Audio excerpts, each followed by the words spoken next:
Naruto? What? Why is Bonsai Pop covering Naruto? Look, hear me out. Naruto changed my life.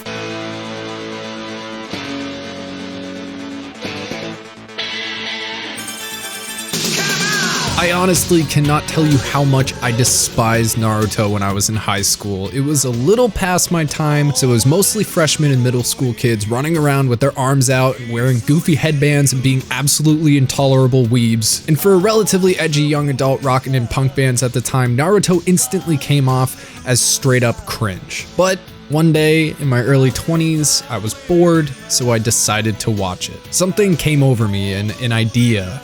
Know your enemy, right? You see, what I figured was that if something is incredibly popular, there must be something good about it. Something that speaks to the audience in a way that anybody can understand it. So I sat down and I watched episode 1, 720 episodes, and 2 months later, I had finished what is still one of my favorite anime of all time. And in preparation for this episode, I took a week in October and I read the entire manga, so I think I am prepared for our first of what I am sure is to be many videos on the masterpiece. And I do not say that hyperbolically.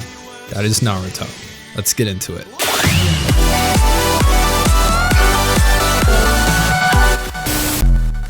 Hey guys, it's Mike. I just wanted to talk to you really quickly about Displate. Look, you know we got a Patreon that supports us like no other, but not everybody can commit to a pledge. So we partnered with Displate to help raise money to better the channel. We need a new camera real bad. I mean, look at me. Displates are really high quality printed metal posters that hang on your walls with magnets. They are interchangeable and they're so cool. But better yet, we have our own Displates. That's right, Bonsai Pop merch. We have City Pop and the Bonsai Pop Uchiwa, and they look sick. So follow our link in the description to our Displate page, and anything you buy on the entire site will go towards a new camera so you can see my face a little more often. And you get yourself a little Prezi on the sides. Good stuff. Anyway, thank you for your time, and on with the show. Now, just so you know, when I say Naruto, I mean the whole thing. The original and Shippuden together. I mean, it's all one story of the gutsy ninja Naruto, so there's no reason to disambiguate. But man, like, where do you even start with this one? I can tell you my favorite characters are Master Guy and Rock Lee, or that I can't tell if it's Naruto or Sakura who is the biggest Sasuke simp. But I guess I'll just flip on a little bit of Wu-Tang and let it flow. Shaolin Shadowboxing and the Wu-Tang Sword Style. Do you think your Wu-Tang Sword can defeat me? No matter who you are, how old you are, where you come from, there's something within Naruto that is going to speak to you. The mangaka Masashi Kishimoto went through a ton of trial and tribulation in his own life in order to produce this story, and his wisdom is sprinkled throughout the entire narrative. While the series is technically a shonen, there's many aspects of it that border on a seinen anime. I was actually pretty shocked at the amount of blood and visceral violence on my first watch, but you know I like that stuff, so obviously it just leveled up the experience. Naruto himself is more or less a perfect underdog, at least at the start. He's an outcast, a class clown, a prankster. It all comes from his desire for attention. Not only is he a ninja ward of the state, but everyone just kind of hates him. So he's a punk. He deflects the hate by acting out in order to deserve that hate. And as someone who is certainly an angry young man at one point, Naruto's character is a scathing reflection. And I'm sure I'm not the only one who can relate to that. And just like any other disenfranchised young person, his main desire is acceptance, so he's always shooting for the stars. In his case, specifically becoming Hokage, i.e. the most powerful and respected shinobi in the village of the Hidden Leaf. A ninja rock star, and naturally he constantly falls flat on his face in his attempts to become better and own his skills. It also doesn't help that he's partnered with the class genius and bad boy Sasuke, who's just good at everything and is also a total dick. On top of that, Naruto's crush Sakura is there as well, but she's head over heels for Sasuke and hates Naruto. The poor kid's ineptitude is constantly thrown in his face. You see, I've noticed lately that people seem to feel really bad about themselves, like more than ever, and I think part of that is how big the world is now. Growing up, I think a lot of us had a Sasuke, but with the advent of the internet, it's like there's a million Sasukes for each person. Like, I used to think I was good at Smash Bros, right? And then the internet showed me that I don't even know what Smash Bros is. How are we supposed to feel good about ourselves, and what do we do when there's some 12-year-old already kicking our asses at what we've been practicing for years? How are we supposed to march on with people like Eyepatch Sensei pumping out classics and getting all that love? Well, I'll get there. You see, there's a lot of hate in the shinobi world of ours. I've always wanted to do something about all of this hatred. I'm just not quite sure how to go about it as of yet. But I truly believe Eventually, the day will come when all people will understand one another and live in harmony. One of Naruto's greatest strengths as a series and my biggest obstacle as a creator is its wealth of characters. Anything that the main cast lacks is made up by its amazing cast of supporting characters. Each one is an individual with their own beliefs and problems and philosophies, from mentors like Kakashi and Jiraiya to peers like Shikamaru, Neji, and Gaara. However, each and every shinobi exists within a world of constant conflict which breeds hatred and fear, but also close bonds between individuals. And nobody knows hatred and fear or the importance of bonds like Naruto. You see, Naruto is a Jinchuriki, meaning he has a Biju stuck inside of him, and his Biju, the nine-tailed fox Kurama, is a particularly nasty entity. And while this makes for interesting storytelling, it's also a physical representation of the hate that lives within people, the anger and jealousy and wrath that we work to hold down in order to exist within the bounds of societal norms. At first, when Naruto is in danger or particularly pissed off, the fox seeps out, taking over his senses and granting him an instant boost in power and ability. It's a very Star Wars given to the dark side kind of motif, the idea that giving in to the primal instincts within gives immediate and great power, whereas controlling those instincts gives one the wisdom and discipline to wield that great power more effectively. Philosophically, Naruto as a series is a powerhouse. Like his character, Naruto's personal ideology is extremely simple. I never go back on my word. However, there is power in simplicity and especially tenacity. It takes a lot of willpower to never go back on your word, especially when extraneous circumstances come into conflict with said pledges. Going with your gut takes a lot of courage, but also confidence, which, like I mentioned before, is something this modern shinobi world is lacking. It's hard to be self-assured when it seems like the world is constantly trying to remind you that you are subpar. Maybe you're an artist with 15 followers on Twitter, or a musician trying to get noticed on Bandcamp, or a lawyer fighting for partner, or us trying to climb the ladder of Anitube. No matter what you do, there always seems to be someone ahead of you, doing better than you, moving past you with ease. We're always chasing the backs of those in front of us, and realistically, that's never going to change. It's just far more obvious now because everything seems to have a numerical value attached to it. However, it's important to remember that you can hike the same mountain as your senpai, but take a completely different route. If you don't give up, you'll reach the top in your own way. And at the same time, while you're chasing somebody else's back, somebody is going to be chasing your back. And I think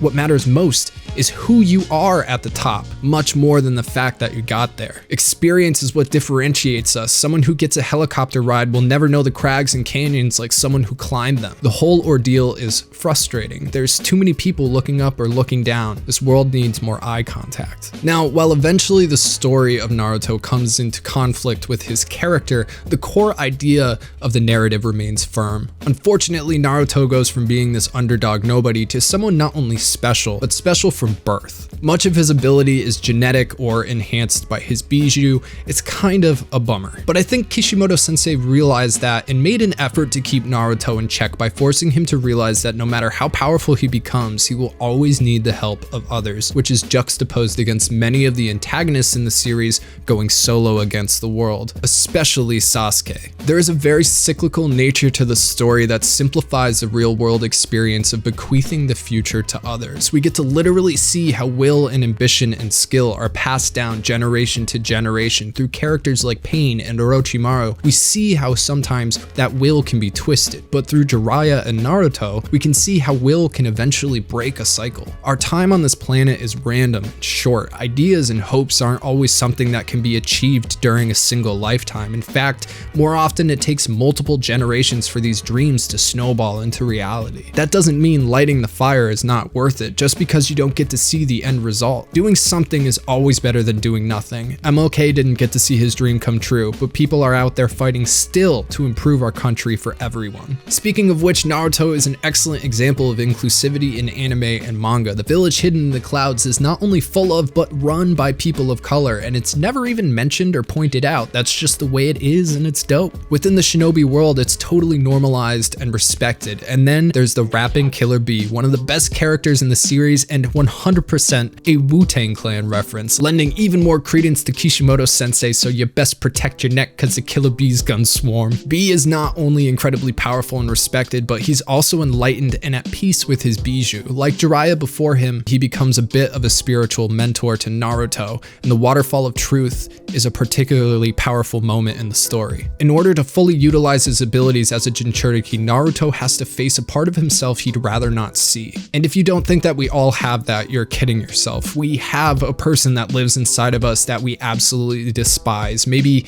even fear, someone we couldn't tell our closest friends about. At first, Naruto's strategy is to attack this shadow version of himself, but that's not exactly how it works, is it? Unfortunately, the worst part of ourselves are still part of us. You cannot remove it like a tumor. The only thing you can do is accept it and learn to incorporate it into yourself until you are a truly homogeneous mix. You see, no matter how bad that part of you may be, it still exists as part of the reason you're climbing whatever hill you're on, and you'll never make it to the peak unless you know why you're there in the first place. What do you really want? What is your goal? Personally, for me, I want to know everything about everything so one day I can create something spectacular. I want to know the ins and outs of everything I'm passionate about and distill it into exactly what I'm missing, what I've always wanted to see. And this video here is just practice. I'm always practicing, always reaching higher. In the shinobi world, for the first Hokage, Hashirama, Jiraiya, and eventually Naruto, the goal is to someday lead the world towards understanding, to stop the spread of hate just a little bit more, to create just a little bit more unity. And all of that starts with the individual learning to accept yourself and then to accept others. And in reality, that's all you can do. You can't expect things from other people, but you can be the change that you want to see in the world. And I think if we all did that, we'd see the world become a better place. Even to this day, unfortunately, Naruto gets a bad rap, and I'm gonna be honest, as an anime, it is not perfect. There is a lot of filler in there that you'll have to either sit through or use a guide to avoid. However, having both watched and read the series, I can succinctly say that the anime does add to the overall experience. You get more time with the other characters, you get to know them much better than you do in the manga, and you get to see how they impact not only Naruto himself, but the other minor characters as well, to the point where they're each fleshed out enough to do entire episodes on. And I don't mean just in the anime, I mean here on Bonsai Pop as well. There is an intricate web of relationships and alliances and hopes that permeate the narrative and bring the world of Naruto to life in a way the manga just did not have room for. Even Ichiraku Ramen kind of becomes a character in its own way in the anime, which again, the manga just didn't accentuate as hard. But here's where we come full circle back to my original question. How are we supposed to feel good about ourselves when things are always so covered in doubt? When the mountain in front of us seems too high to even begin climbing? Well, the answer is simple, but the action is hard. Never give up. For instance, Bonsai Pop didn't start out of nowhere. Tyler and I have worked for 6 years to get here. We failed many times before we could bring you a little video about a gutsy ninja. This summer in particular was one of the hardest we've faced on this platform, but we're back, baby. We pushed through, we fought on, our friends and our patrons helped us along the way. Nobody walks through this world alone, no matter how much hate there is. And even if you feel like you're alone, you're here with me right now. I made this video for you. Maybe you liked it. Obviously, we have something in common, right? So think about that. And in the meantime, go watch Naruto or read it. There's so much to love. So yeah, Naruto changed my life. It showed me that maybe if you think you hate something, you'll end up loving it in the end. Anyway, thanks so much for watching. I just wanted to give a very special shout out to our super lucky patron of the week, Torin 2 Sequel, our Super Saiyan God of the Week, Toxic Coon, and of course our top tier patron, Alpha Sigma. Thank you guys so much. Make sure to check us out on social media. Look at that link in the description for those disc plates, and watch every single other video we ever made because they're all really good, I promise. Anyway, I'm Mike. This is Bonsai Pop. Thank you so much for watching, and I will see you next time. Goodbye.